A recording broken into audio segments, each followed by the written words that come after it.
I'm Jason Mercer, I'm 38 years old, and at my own daughter's funeral reception, my father told me he was cutting me out of his life, his will, and the company I had spent my entire adult life building. Before I tell you what was in the envelope I handed him that made his new wife start screaming, let me know where you're watching from in the comments below. It's good to know you're out there on nights like these, when the memories get loud. The air in the funeral home was a physical weight. It was thick with the cloying, sweet scent of too many lilies, a smell I will now forever associate with the worst day of my life. It mingled with the faint, dusty scent of old carpets and the murmurs of people trying their best to fill the suffocating silence. These were the sounds of loss, hushed whispers of, "I'm so sorry for your loss," and "She was such a beautiful child," and awkward pats on the back from people whose faces I barely registered. Each sympathetic glance felt like a tiny pinprick on my already raw nerves. It had been only 7 days since I'd lost my Lily, my 8-year-old daughter, the tiny human who was the sun, moon, and stars of my universe. Gone. The word itself is so small, so inadequate for the chasm it leaves behind. It felt like a part of my own body had been amputated without anesthesia. Every breath I took was a conscious effort, a burning reminder of the air she could no longer breathe. My black suit felt like a straitjacket, stiff and unforgiving, a costume for a man I no longer recognized in the mirror. I had found a small alcove by a tall, drafty window, needing a moment away from the sympathetic eyes.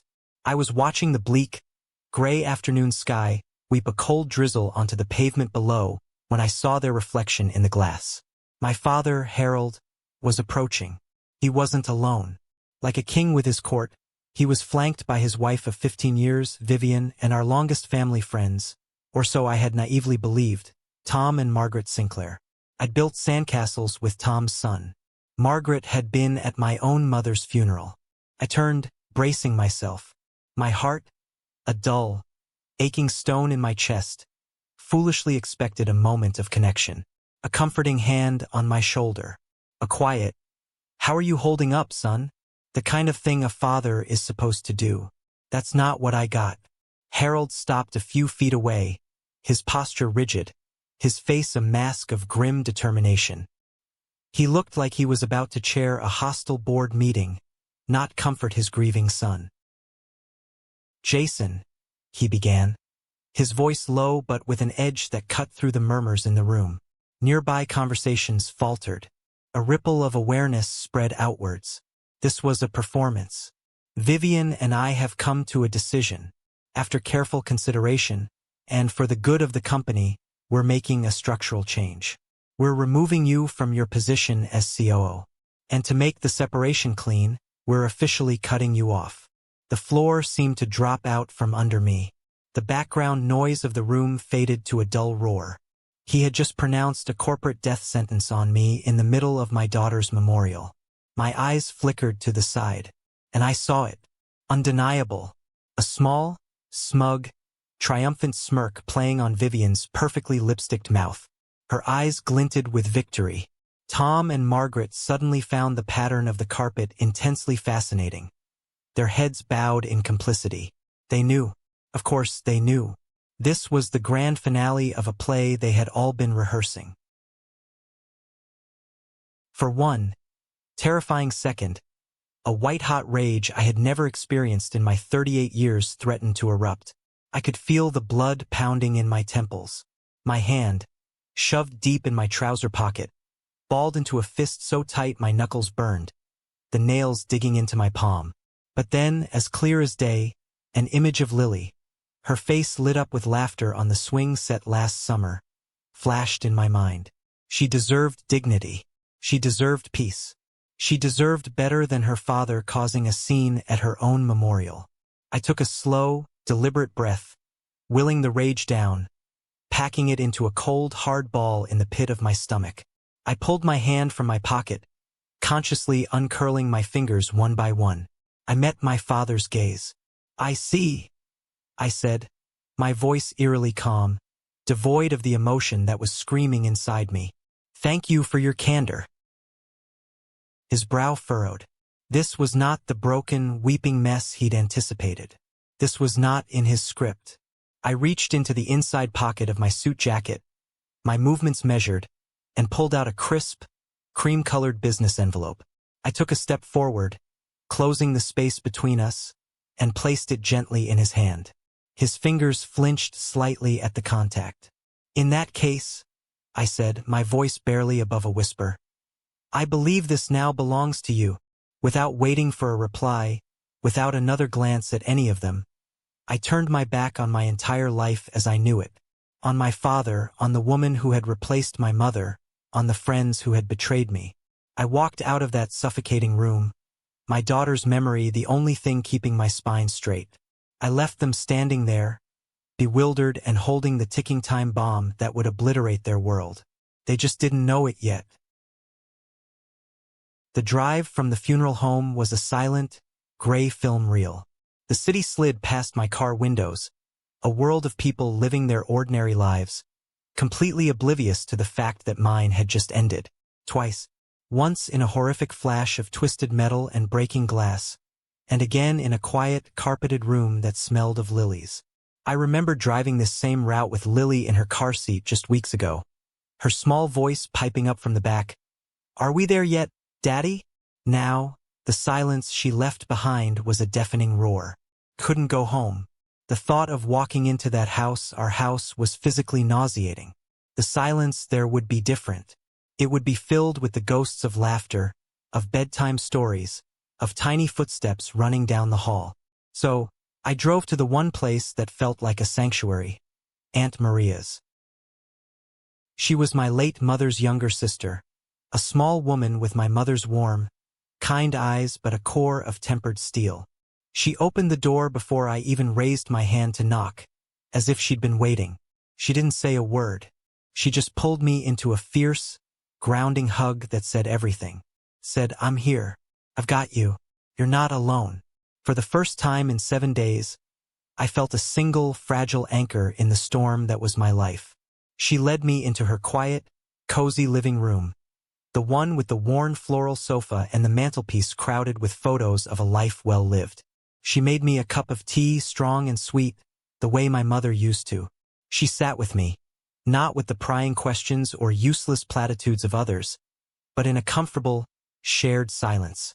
She knew that sometimes, the kindest thing you can do for someone who is drowning is to simply sit with them on the shore.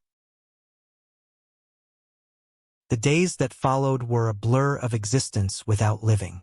I was a machine made of grief. Wake up, breathe, stare at the ceiling, pretend to eat the food Maria lovingly prepared. She tried to tempt me with things from my childhood, like her famous macaroni and cheese, but everything tasted like cardboard. My world had been leached of all its color and flavor. It was a flat, gray, meaningless landscape. My life's work, Mercer and Son Construction, the company my grandfather had founded and my father and I had built into an industry leader, felt like a story about someone else.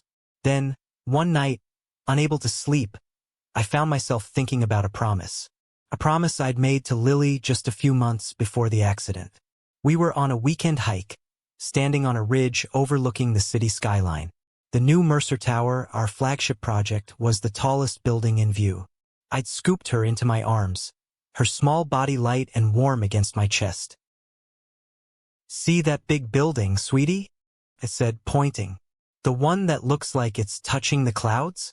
"Wow," she'd breathed, her eyes wide. "Is that where you work, Daddy?"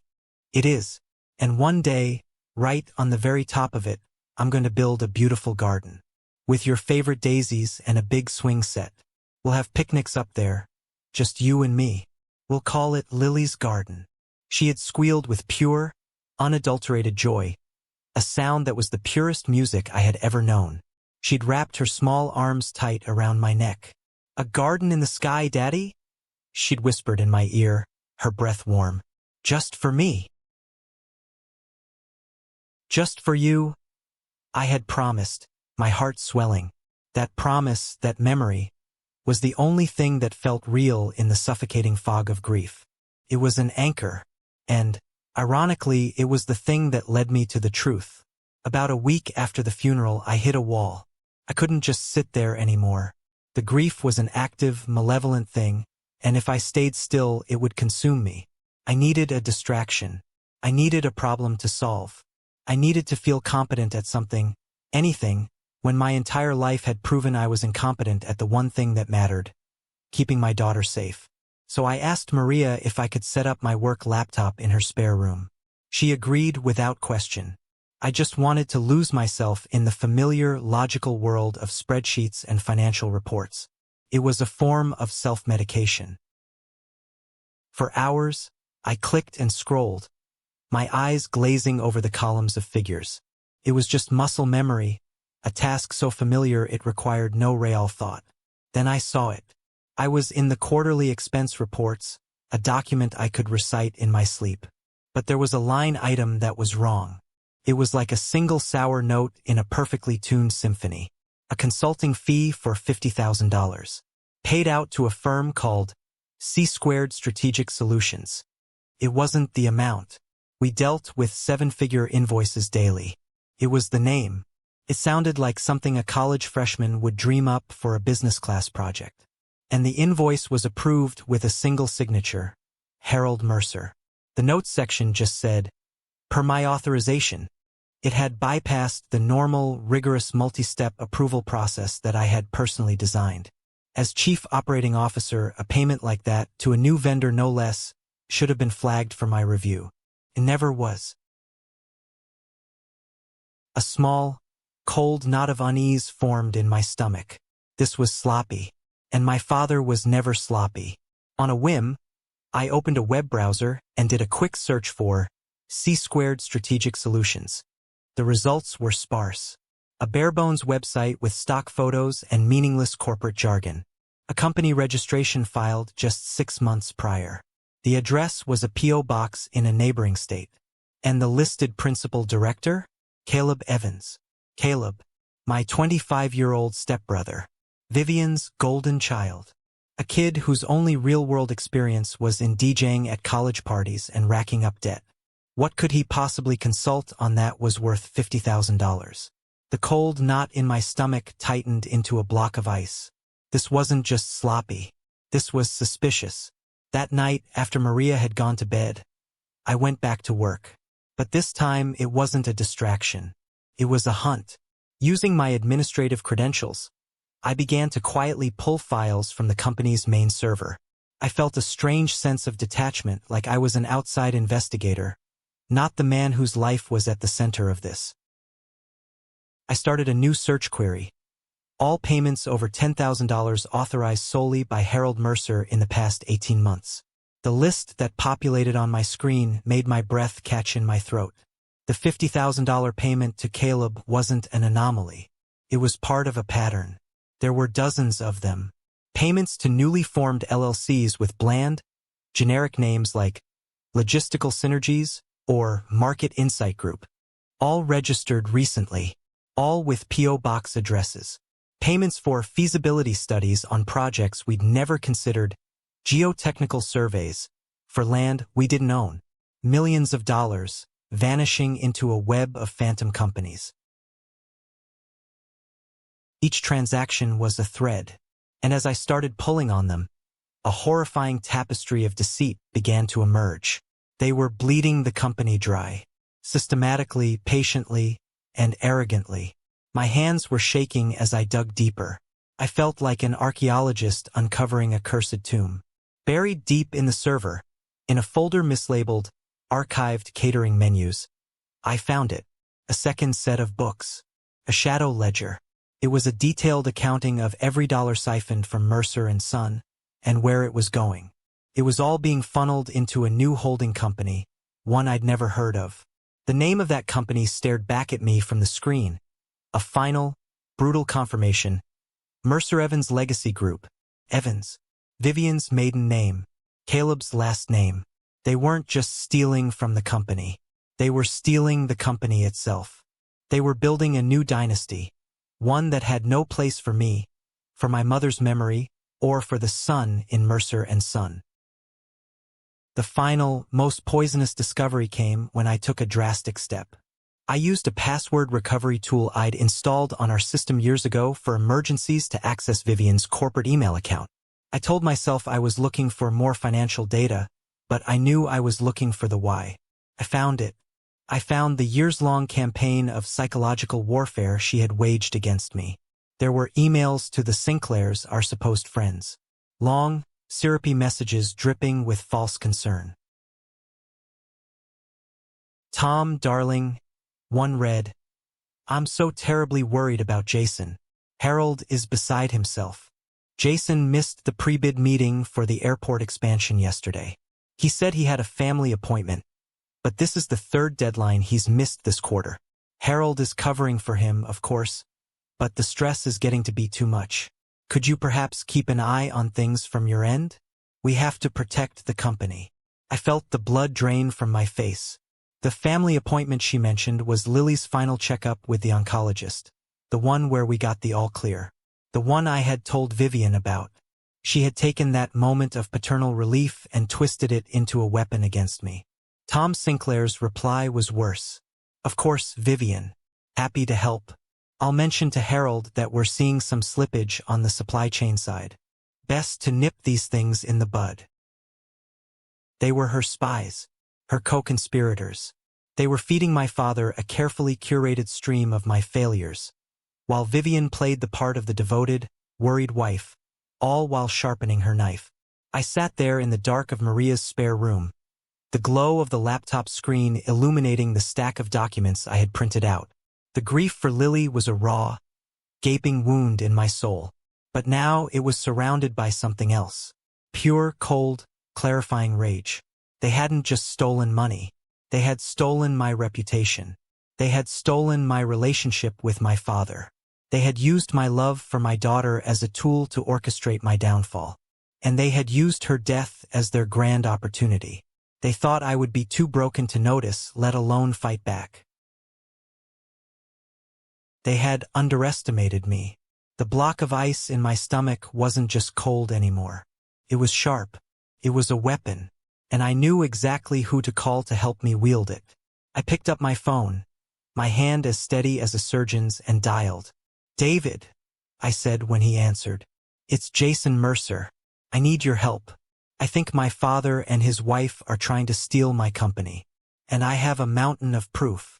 David Chen's office was on the 30th floor, a world away from the grief-stricken quiet of Aunt Maria's house. It was a space of minimalist elegance. Glass walls, chrome fixtures, and a panoramic view of the city skyline that seemed to promise order and control. It was the exact opposite of the chaos that had consumed my life. David himself was the embodiment of his office. Sharp, impeccably dressed, and possessing a mind that moved with a calm, deliberate precision. We'd known each other for a decade, first as legal counsel for the company, then as casual friends who occasionally grabbed a beer. He was the last person you ever wanted to face in a negotiation. Thank God he was on my side. I didn't waste time with pleasantries. I walked in, and before he could even offer condolences, I began laying out the printed documents on the gleaming surface of his large mahogany desk. The fraudulent invoices, the bank transfer records, the printouts of the shadow ledger, the damning chain of emails between Vivian, the Sinclairs, and the other quiet co-conspirators in her web. I walked him through the whole sordid story, my voice flat and even. I had to compartmentalize. The emotion was a raging inferno, but I had to wall it off to get through this. Right now, I wasn't a son or a grieving father. I was a client building a case. David listened without a single interruption. He leaned forward, his elbows on the desk, his fingers steepled in front of his mouth, his sharp eyes scanning each document as I placed it before him. The only sign of his reaction was a slight tightening of his jaw. When I finally finished, the only sound in the office was the faint hum of the building's ventilation. He was silent for a full minute, his gaze distant as he processed the sheer scale of the betrayal. Jason, he finally said, his voice a low, controlled whistle. This is meticulous and monstrous. He looked me in the eye, and for a moment the lawyer fell away and my friend was there. To do this to you at this time, I am truly sorry for your loss, and for this vile insult on top of it.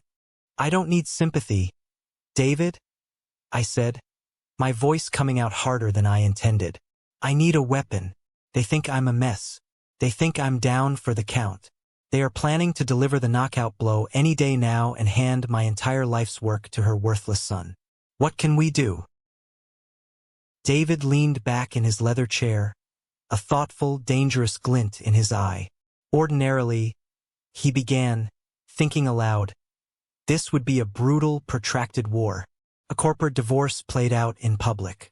It would be obscenely expensive, and they would use every dirty trick in the book. They'd drag your name through the mud, paint you as unstable, incompetent, using your grief as proof. It would take years. They're already doing it, I said grimly. Vivian's been laying the groundwork for years.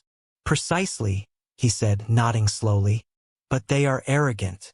And your father, for all his business sense, has a massive ego and a love for the dramatic gesture. That arrogance is their weakness. It's our opening. He paused, tapping a pen on his desk. Tell me, Jason, how well do you remember the family trust agreement? The one he made you sign when you officially became a partner in the company.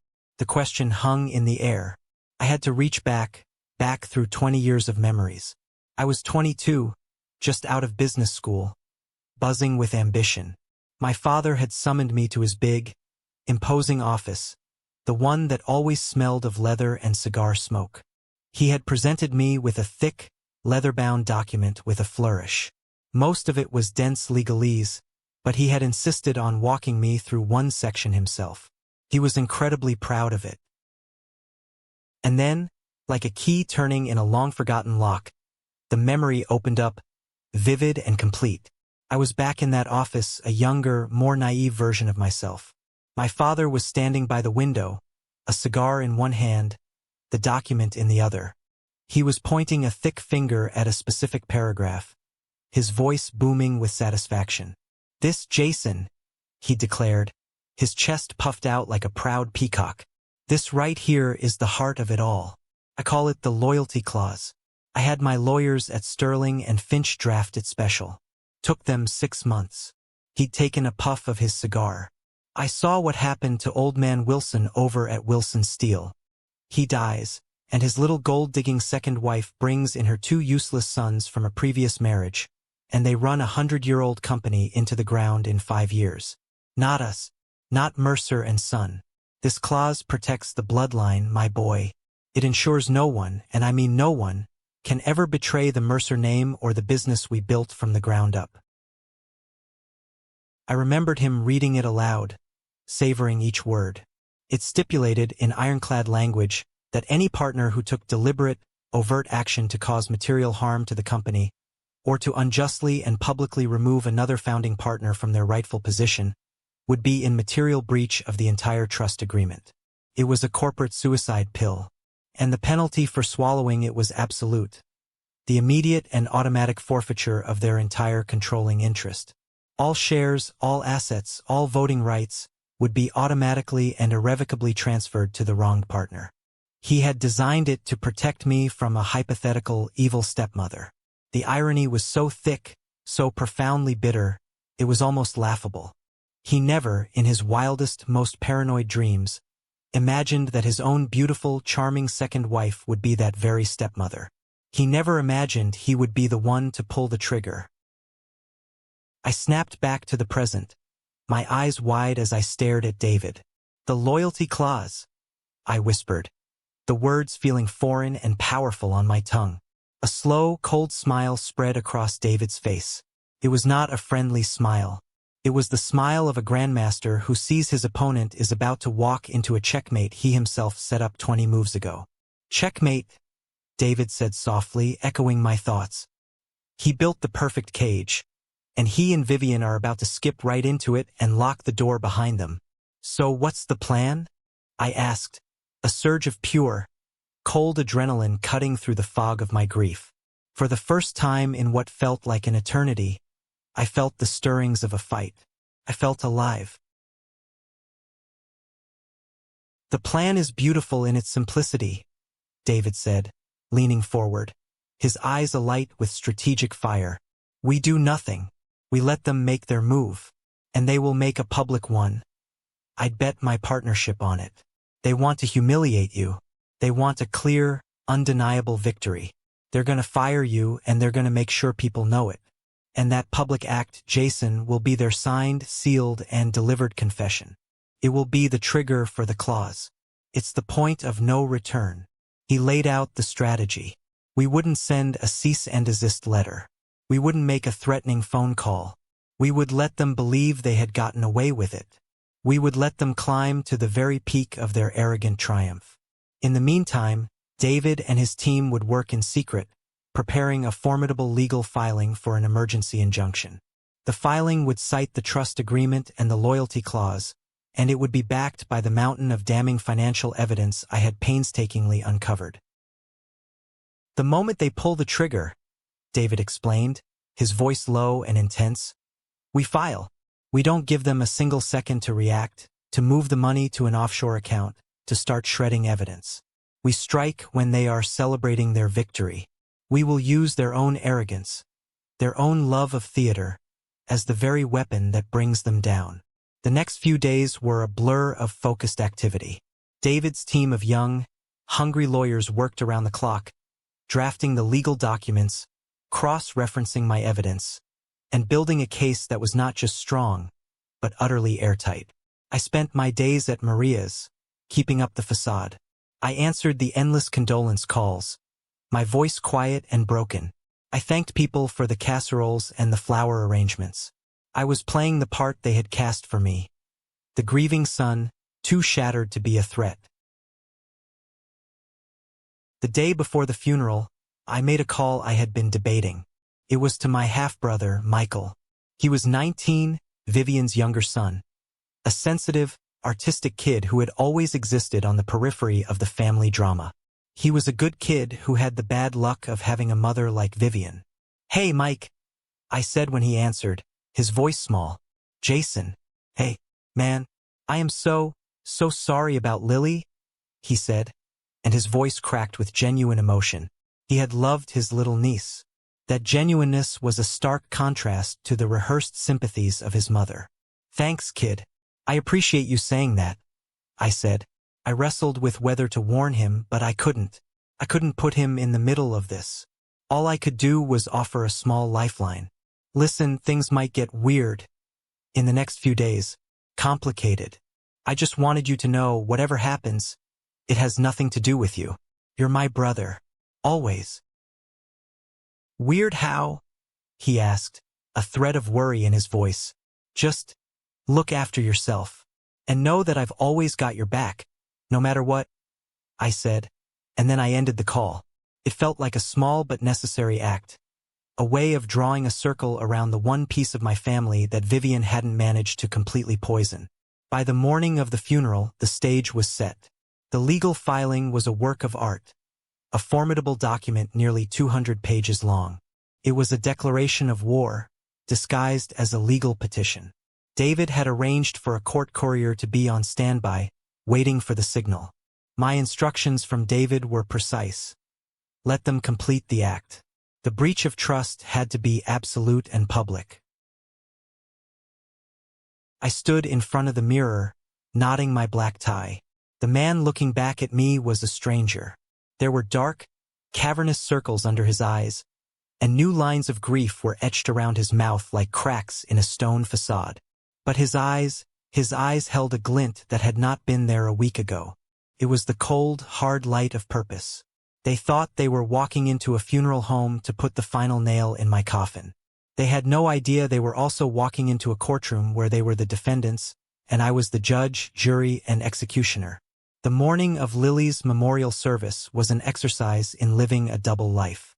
The world had split into two parallel realities, running side by side. There was the reality everyone else saw, and then there was the one that only I, David, and a handful of his associates knew. In one reality, the one playing out in the opulent master bedroom of my father's mansion, Harold and Vivian were preparing for their public performance. I could picture it with nauseating clarity. Harold, standing in front of his wall of mirrors, would be carefully selecting a tie, something somber but exuding power, a Rolex on his wrist. He'd be practicing his lines, a look of grave importance on his face.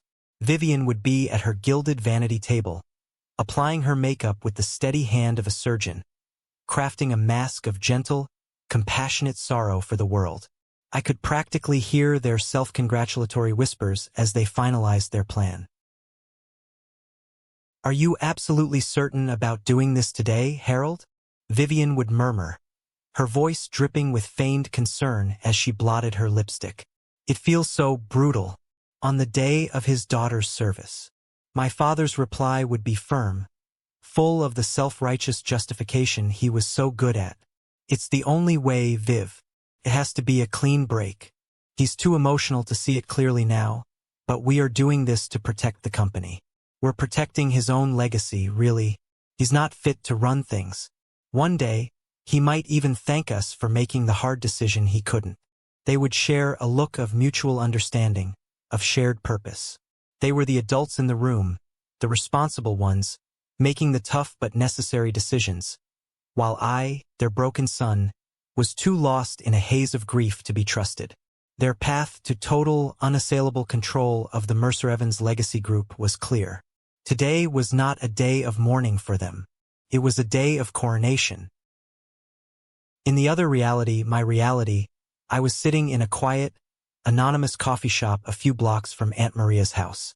The air smelled of burnt sugar and dark roast coffee. It was a pocket of normalcy in a world gone mad. I was wearing my funereal best, the black suit feeling more like a suit of armor than a symbol of mourning. Across the small, wobbly table from me sat a man in a bike messenger's uniform, scrolling through his phone and sipping a latte. He was my courier, my secret weapon. Between us on the table was a thick, sealed manila envelope. It was heavy with the weight of 200 pages of evidence, affidavits, and legal arguments. It was the bomb we were about to detonate, a bomb of their own creation. My phone buzzed with a text from David. "Courier in position?" I texted back a single word, "Yes." His reply was immediate. "Remember, Jason, not a moment before you walk out of that funeral home. Let them complete the act. The breach of the clause must be unequivocal and public. They need to hang themselves with their own rope. Good luck." I tucked my phone away. The courier, sensing the shift, looked up at me. "Ready when you are, boss." "Just a few more minutes," I said, my voice hoarse. I took a sip of my own coffee. It was bitter and it was cold. I wasn't just waiting for the clock. I was girding myself for the ordeal ahead. I had to walk into that building, stand there as well-meaning people offered their condolences for my beautiful, lost child, and I had to look my own father in the eye, all while knowing the cataclysm that was about to unfold. I had to play my part in this twisted tragedy one last time. For a fleeting moment, a wave of exhaustion washed over me. A voice in the back of my head whispered, "Is this worth it? Maybe you should just walk away. Take what you have left and disappear. Let them have the damn company." But then, the image of Lily's smiling face and the memory of my promise. "A garden in the sky, Daddy?" surfaced, pushing the doubt away. This wasn't for me. It was for her. It was to protect the one thing they couldn't touch, her memory. I would not let them build their greedy empire on her grave. That thought solidified my resolve into something unbreakable. Before leaving, I made the call to Michael. The brief, almost cryptic conversation where I told him I'd always have his back. It wasn't just about planting a seed of loyalty for the future. It was about reminding myself that not everything connected to the name Mercer was rotten. It was a lifeline to a piece of my family, and my past, that Vivian hadn't managed to poison yet. It was a small act of hope in a day defined by betrayal. I stood up from the table, my legs feeling steadier than they had all week. I slid the thick manila envelope across the table to the courier. "You have the address for the county courthouse," I said, my voice low and firm. "You will get a text from my lawyer, David Chun, within the next 2 hours. The moment you receive that text, You ride there and you file this with the clerk of the court. Not a moment before. Is that clear? He looked me in the eye, his expression all business. He tucked the envelope securely into his waterproof messenger bag. Crystal clear, boss. You got it. I walked out of the coffee shop and into the gray, drizzling morning. The funeral home was just a few blocks away. Every step I took on the wet pavement felt heavy, deliberate, final. I was walking towards the end of my old life, towards the final public severing of the ties that had once defined me. But I was also walking towards the beginning of a new one, a life where I was no longer the dutiful son, no longer the victim, a life where I was in control. They thought they had written the final chapter of my story. They were about to find out that I was the author, and the story was about to take a very sharp, very brutal turn. The confrontation I had been steeling myself for came sooner and more violently than I had anticipated. After I walked out of the funeral home, leaving them standing in a tableau of stunned silence, I drove straight back to Aunt Maria's. The adrenaline from the encounter was wearing off, leaving a hollow, shaky feeling in its place. I hadn't even had time to take off my suit jacket when I heard a car screech to a halt on the street outside, its tires protesting on the wet asphalt.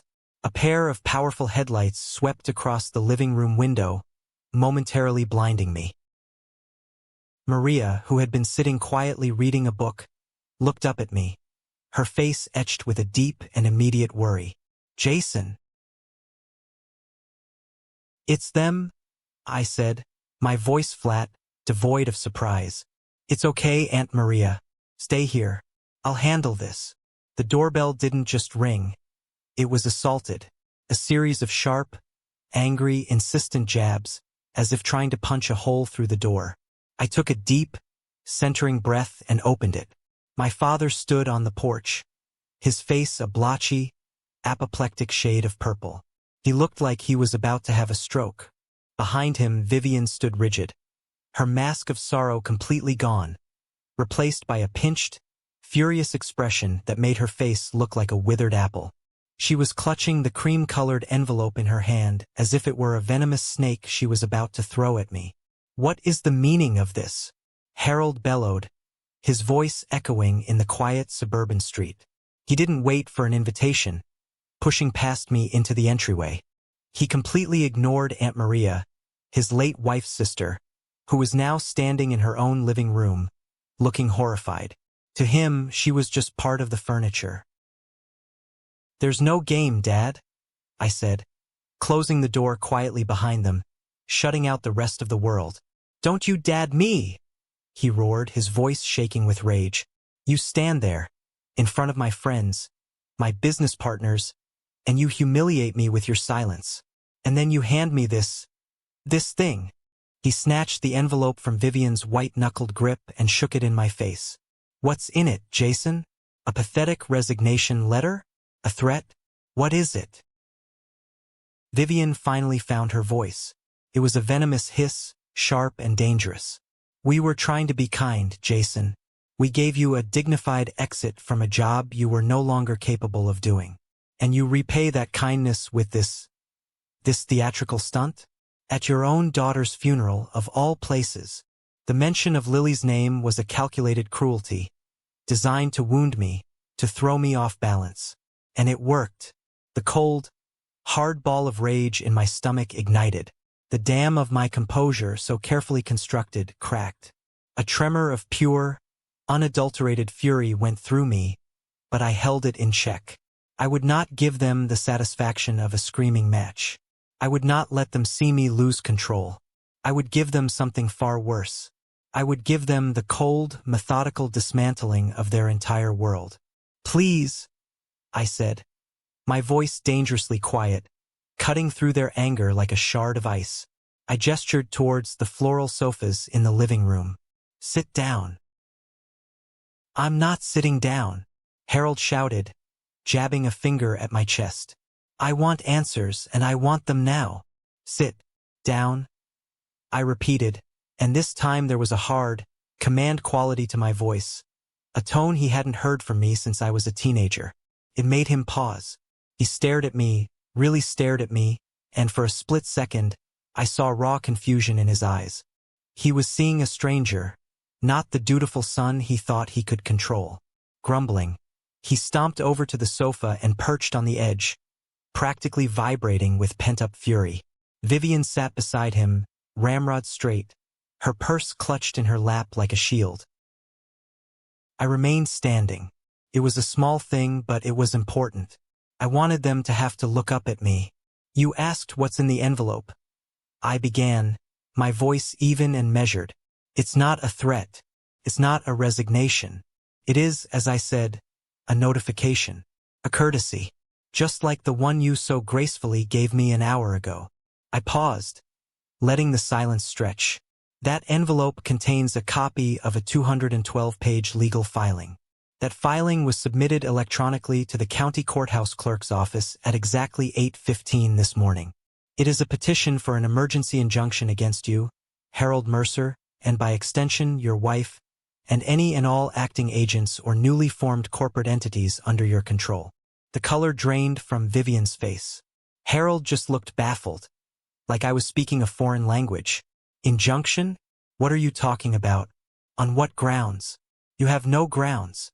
The business is mine." "Oh, but I do have grounds," I said, a grim, cold satisfaction rising in me like a tide. "In fact, you gave them to me yourself. Years ago." I let my eyes drift to him. "Do you remember the family trust agreement, Dad? The one you were so incredibly proud of?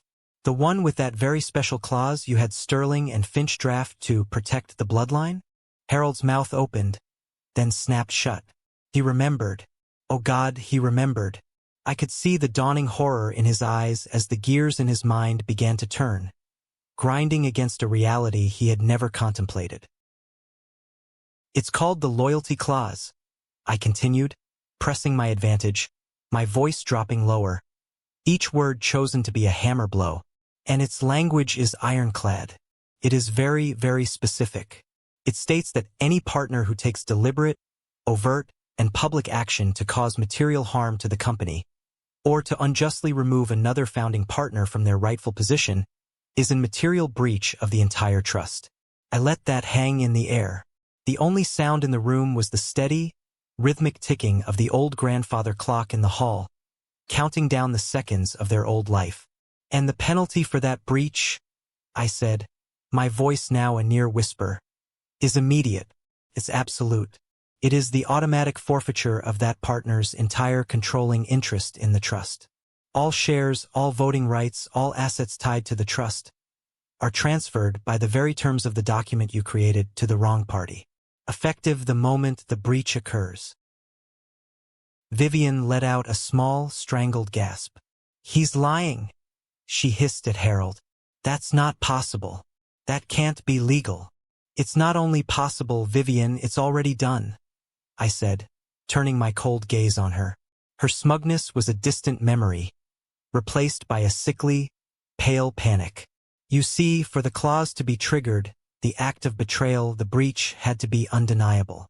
A private conversation could be argued away. An email could be dismissed as a misunderstanding. But a public declaration, in a room full of business partners and family friends, that you are removing me from the company I have dedicated my life to, well, that's what the lawyers call a smoking gun. And you handed it to me on a silver platter." I walked over to the small writing desk in the corner and picked up a single sheet of paper. It was a sworn affidavit from the catering manager at the funeral home, a man whose daughter's college tuition I had quietly helped with last year. He had been standing 10 feet away and had overheard the entire conversation. His statement was detailed and damning. I didn't show it to them. I didn't need to. The knowledge that I had it was enough. "You thought you were firing me?" I said, looking back at my father. His face was ashen, his bluster completely gone. He looked like a puppet with its strings cut. He looked old and frail and small. "What you were actually doing, Dad, was resigning. In the most spectacular way possible. You just handed me the keys to the entire kingdom. You handed me everything. The company, the estate, and, most importantly, the retirement funds you've been so cleverly draining to fund your new Mercer Evans legacy group. Vivian finally found her voice, but it was no longer a hiss. It was a high, shrill shriek of pure, animal disbelief.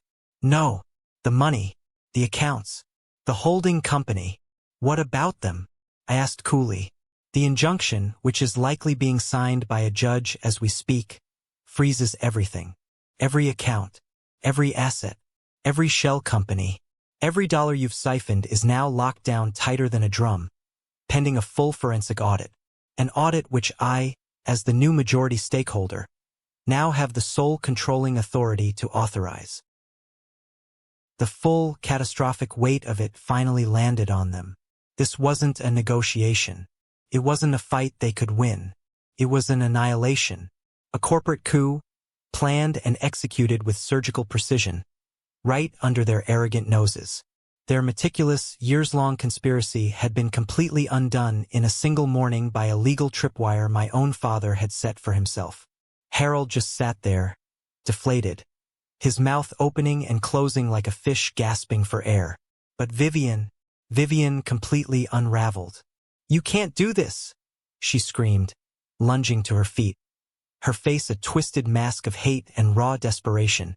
"We built that company. Harold built it." "No," I said, my voice as cold and hard as a block of granite. "My grandfather started it. My mother and my father built it into something. And I saved it. Twice. Once after the dot-com bust nearly wiped you out, and once after the 2008 crash when you wanted to sell for pennies on the dollar. I held it together. You were just a parasite, Vivian. A greedy parasite, bleeding it dry while I was doing the hard work. And now the parasite has been removed."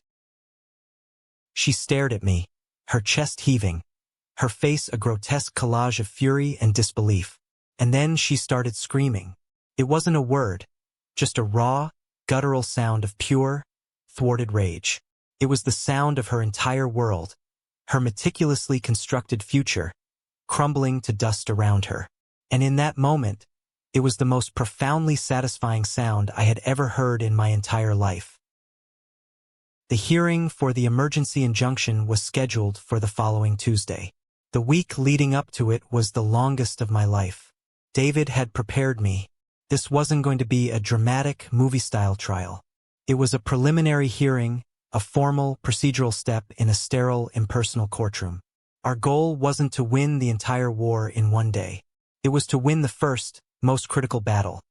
To have a judge legally affirm my temporary control and keep the company's vast assets frozen, preventing Harold and Vivian from hiding, moving, or liquidating anything else.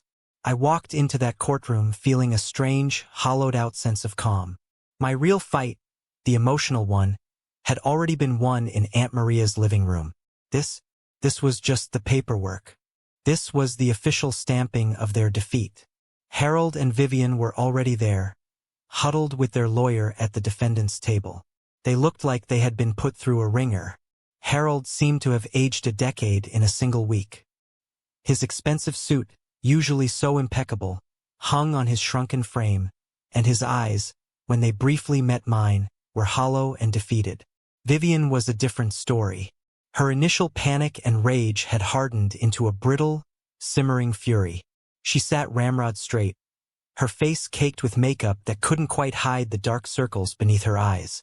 She shot me a look of pure, unadulterated venom as I sat down with David. She still thought this was a fight she could win through bluster and intimidation. She hadn't yet understood that the rules of the game had changed. Their lawyer, a slick man named Peterson with a shiny suit and an overly confident smile that didn't reach his eyes, argued first. He was smooth, weaving a narrative of a tragic family misunderstanding. He painted me as an emotional, unstable wreck, lashing out in my grief.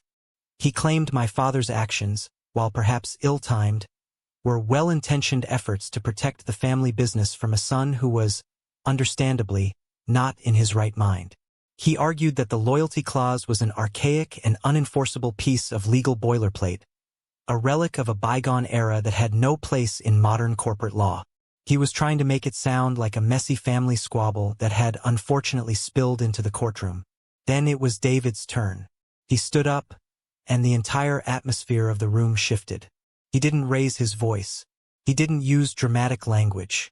He simply, methodically, and devastatingly walked the judge through the facts. He was like a master surgeon, laying out the diseased organs of their conspiracy for all to see. He presented the family trust agreement, his finger tracing the crystal-clear, unambiguous language of the loyalty clause.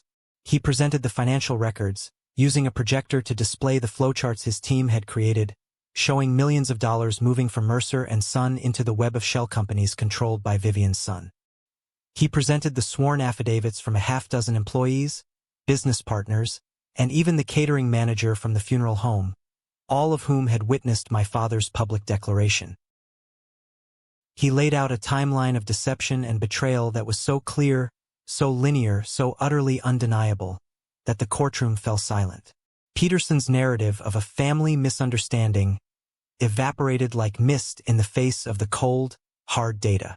The judge, a no-nonsense woman in her 60s named Eleanor Evans, the same last name as Vivian's son, another bitter irony that was not lost on me, listened to the entire presentation without expression, her gaze fixed on the evidence. When David was finished, she took off her reading glasses and looked over them at my father's lawyer. "Mr. Peterson," she said, her voice dry as dust, "do you have any response to the plaintiff's evidence of financial misappropriation?" The slick lawyer, looking significantly less so, stammered, Your Honor, we contest the interpretation of those transactions. They were legitimate business expenses." Judge Evans cut him off with a flick of her wrist. "That is not what I asked. I asked if you have a response to the evidence itself. Do you deny that these transfers, as documented here, took place?" There was a long, painful silence as Peterson conferred with my father. "No, Your Honor, we do not deny the transfers took place." She nodded slowly, her eyes fixing now on my father himself. "And Mr. Mercer, do you deny that on the afternoon of October 12th, you informed your son, Mr. Jason Mercer, in a public setting and in front of numerous witnesses, that he was being removed from his position in the company?" My father looked down at his hands, which were trembling slightly. "It was a very emotional and difficult conversation," he mumbled, his voice barely audible. "So that's a yes," the judge said flatly, her patience clearly gone. She closed the thick file in front of her with a decisive thud. "The language of the 2004 Mercer Family Trust Agreement is unambiguous. The actions taken by the defendant, Mr. Harold Mercer, constitute a clear and material breach of Article 7, Section 4, the so-called loyalty clause. The plaintiff's petition for an emergency injunction is granted. All assets of Mercer and Son, and any affiliated entities including the Mercer-Evans Legacy Group, are hereby frozen. A full forensic audit is to be conducted, overseen by the plaintiff, Mr. Jason Mercer, who will assume temporary controlling authority of all Mercer and Son assets and operations, effective immediately. We are adjourned." It was over, just like that. The gavel came down with a sharp, final crack that echoed in the silent courtroom, sealing their fate. Vivian let out a strangled sob. Harold just sat there, a statue of a broken man, staring into the abyss of his own making. I stood up, smoothed the front of my tie, and walked out of the courtroom with David without a single backward glance. The war wasn't over, but the outcome was no longer in any doubt. The true final blow, however, didn't come from the judge. It came on the courthouse steps. As I walked out into the pale afternoon sunlight, blinking, I saw a familiar figure waiting for me. It was my half-brother, Michael. He looked nervous, shifting his weight from foot to foot, but he held my gaze. Before I could say anything, the heavy doors of the courthouse burst open behind me, and Harold and Vivian came storming out. "Michael!" Vivian cried, her voice desperate as she rushed towards him. "Thank God you're here. You need to talk to your brother. You need to tell him this is madness. Tell him to stop this." Harold tried a different, more pathetic tack. "Son," he said, trying to put a hand on Michael's shoulder. "This is a family matter. You need to stand with your family." Michael flinched away from his father's touch as if it were a hot iron. He looked from his mother's desperate, pleading face to his father's hollow eyes. Then he looked at me. He took a deep breath, and then he took 2 steps, so he was standing next to me, shoulder to shoulder, facing them. "He is my family," Michael said, his voice shaking but clear and strong. "I heard what you did, Dad, at Lily's funeral. How could you do that?" He turned his hurt, angry gaze on Vivian. "And you were smiling. I saw you. You looked happy." He looked back at my father, his young face a mask of profound disappointment. "Jason taught me how to throw a baseball because you were always on a business trip. He came to my high school art show when you said you were too busy. He was there. You weren't." He shook his head, a look of finality in his eyes. "You did this to yourselves." Then he turned to me, his expression softening. "Can I get a ride with you?" That, more than the judge's ruling, was the real victory. As we walked away together, leaving them standing there, utterly defeated and abandoned on the steps of the courthouse, I knew I hadn't just saved a company. I had saved the last, best piece of my family. The part that was actually worth saving. 6 months can feel like a lifetime, or it can pass in the blink of an eye. For me, it was both. The legal battles dragged on in the background, a low, grinding noise of motions and depositions. As David had predicted, Harold and Vivian's lawyers tried everything. They tried to argue that Harold was not of sound mind when he created the trust. They tried to argue that I had exerted undue influence. But it was all smoke. The foundation of their case was rotten, and every motion was denied. The judge's initial ruling held firm. The forensic audit I authorized was a thing of brutal beauty, a meticulous roadmap of their greed that left no room for doubt. In the end, the settlement was a foregone conclusion. They were left with a small, non-controlling minority share in the company. It was enough to live on, certainly, but not in the lavish, globe-trotting style they had envisioned for their golden years. The Mercer Evans empire was dead before it was ever truly born. But my life wasn't about them anymore. I had turned my back on the wreckage and was looking towards the horizon. I stood in my new office, a space filled with light and the faint, pleasant smell of new paint. It wasn't the large, imposing corner office my father had lorded over at Mercer & Son, with its dark wood and intimidating furniture. This office was smaller, more approachable, with a wall of windows that looked out over a green city park where kids were playing. The name on the glass door was simple. It didn't say Mercer & Son. It said Mercer Legacy Consulting. After the dust of the legal battle had finally settled, I realized I could never go back. The old company, the name, the building, it was all tainted with the ghosts of betrayal. It wasn't mine anymore, not in spirit. So I made a clean break. I oversaw the sale of my controlling interest in Mercer & Son to a reputable national firm, one that gave me ironclad guarantees they would take care of the dozens of loyal employees who had been with us for years. I took the proceeds from that sale and started something new, something that was entirely mine, something with a purpose. My new firm specialized in something I now knew more about than almost anyone: helping families navigate the treacherous financial and logistical waters that come with major, traumatic life transitions. A sudden death, a messy divorce, a complicated inheritance. I was taking the excruciating lessons learned in my own personal hell and using them to build a shield for others. I was helping them protect themselves from the predators and the pitfalls that circle when people are at their most vulnerable. My client, who was sitting across the handsome but unpretentious wood desk from me, was a woman named Sarah Jenkins. She was in her early 40s with kind, tired eyes. Her husband, a firefighter, had passed away from a heart attack a month ago, leaving her with 2 young kids and a mountain of debt and paperwork she didn't even know existed. She was telling me her story, her voice thick with a mixture of tears and sheer, overwhelming fear. "I just feel so lost, Jason," she whispered, twisting a crumpled handkerchief in her hands. "The bank keeps calling. I'm getting letters I don't understand. I feel like I'm failing my kids, and I don't even know where to begin." I leaned forward, making sure my voice was gentle. I know that feeling, I said. I promise you I do. The first thing you need to know is that you are not alone in this. And you are not going to fail. We're going to take this one step at a time. We're going to make a plan. We'll deal with the bank. We'll sort through the paperwork. You are much stronger than you think you are right now. I saw a flicker of hope, of relief, in her eyes, and that single flicker felt more valuable, more real, than any multi-million-dollar contract I had ever signed in my previous life. My new work had a meaning that went far beyond balance sheets and profit margins. The fallout for Vivian and Harold had been as complete as it was predictable. Their golden child, Caleb, upon discovering that the vast fortune he had been promised was now a pittance tied up in legal fees, had a spectacular, vicious falling out with his mother. Michael, who still spoke to me occasionally, told me the ugly details.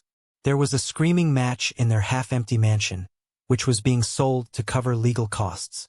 It ended with Caleb packing a bag, calling his mother a stupid, greedy fool who had ruined his life, and leaving for California to try and become a social media influencer.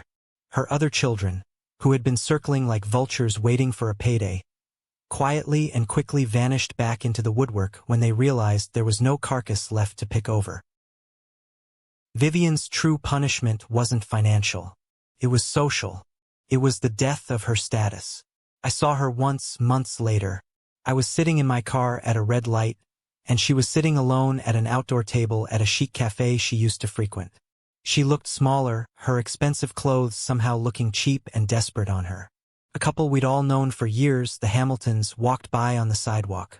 They saw Vivian, their eyes widened, and they pointedly crossed the street to avoid having to speak to her. Vivian saw them do it. I saw the look on her face as she registered the deliberate snub. It was a look of utter, hollow desolation.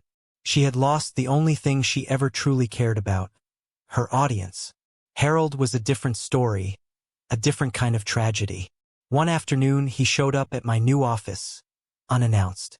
The change in him was shocking. He looked like a ghost of the powerful man he once was. He was rail-thin, his hair was completely white, and the old arrogance in his eyes had been replaced by a deep, weary sadness. "Jason," he said, his voice raspy.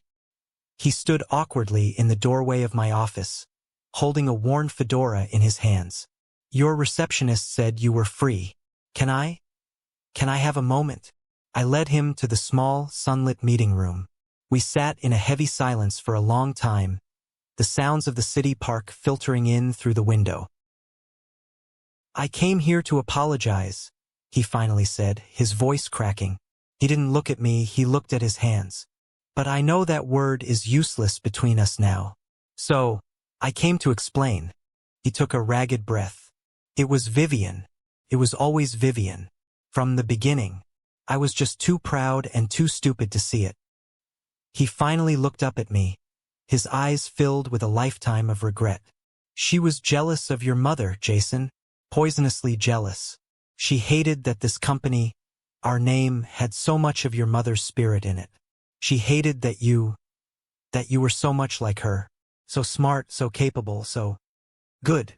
She started whispering things in my ear, little drops of poison, year after year. He continued, his voice growing weaker. "Small things at first. Jason seems distracted. Jason doesn't respect your authority. Jason is taking too many risks. And I was a fool. An old, arrogant fool who wanted to believe that his beautiful young wife adored him and was just looking out for him. I let her poison me against my own son. I let her do it because my own damned pride wouldn't let me admit that I had made a catastrophic mistake marrying her." He started to cry then, not loudly, but with the silent, shoulder-shaking tears of a man who has lost everything and knows it's his own fault. "I lost everything, Jason. But the company, the money. That's not what I mean. I lost you. Years ago, I lost you. I wasn't there for you when you lost Lily. I was a monster, and I have to live with that for whatever time I have left." I didn't offer him forgiveness. Forgiveness wasn't a word that fit the Grand Canyon of pain that lay between us. But in that moment, for the first time, I think I understood.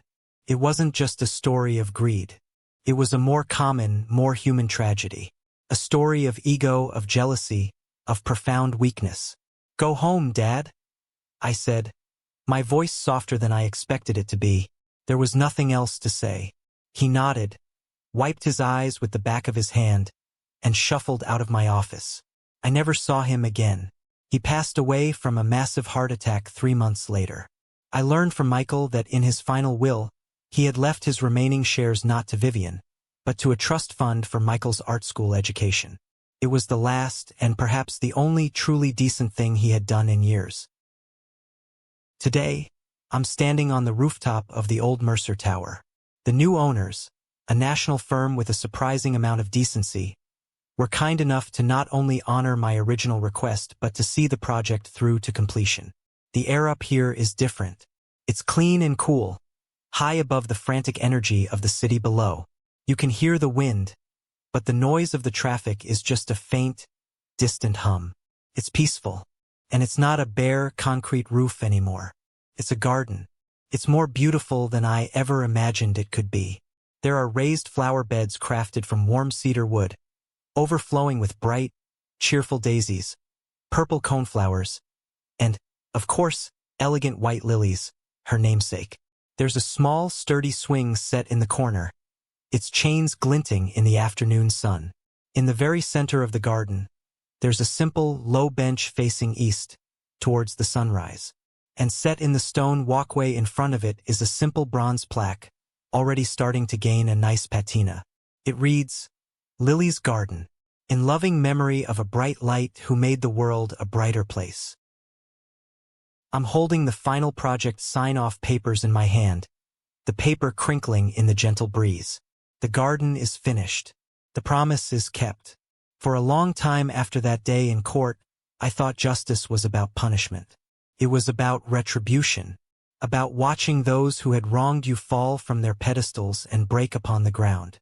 I did watch them fall, and I won't lie to you and say there wasn't a certain cold, hard satisfaction in it.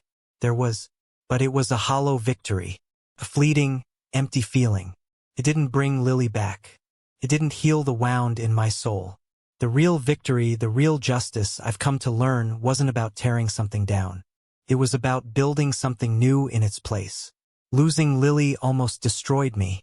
Their betrayal, coming on the heels of that unimaginable loss, almost finished the job. I could have let it.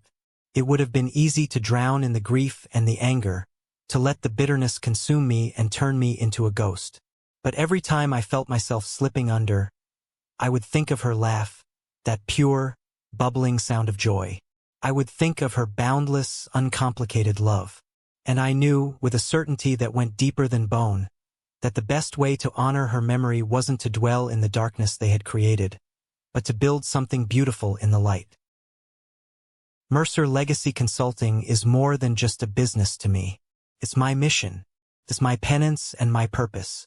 Every family I help, every financial future I help secure from predators and schemers, is a small testament to her. It's my way of making sure her light, so cruelly and senselessly extinguished, continues to shine in the world, helping other people find their way out of their own dark woods. I've learned that legacy isn't about what you leave for people when you're gone, the money, the property, the company. It's about what you leave in people while you're here. Lily left in me the strength to fight when I thought I had none left. She left in me the resolve to rebuild. She left in me the purpose to turn my own pain into a shield for others. And for that I will be forever grateful. The garden is beautiful, a quiet place of memory, but the real legacy is the hope that grows from the ashes. It's the promise, to myself and to any who will listen, that even after the most devastating storm, a new dawn is always possible. Thank you for listening to my story. I hope it resonated with you in some way. Have you ever faced a moment that tested everything you believed in and forced you to find a strength you never knew you had?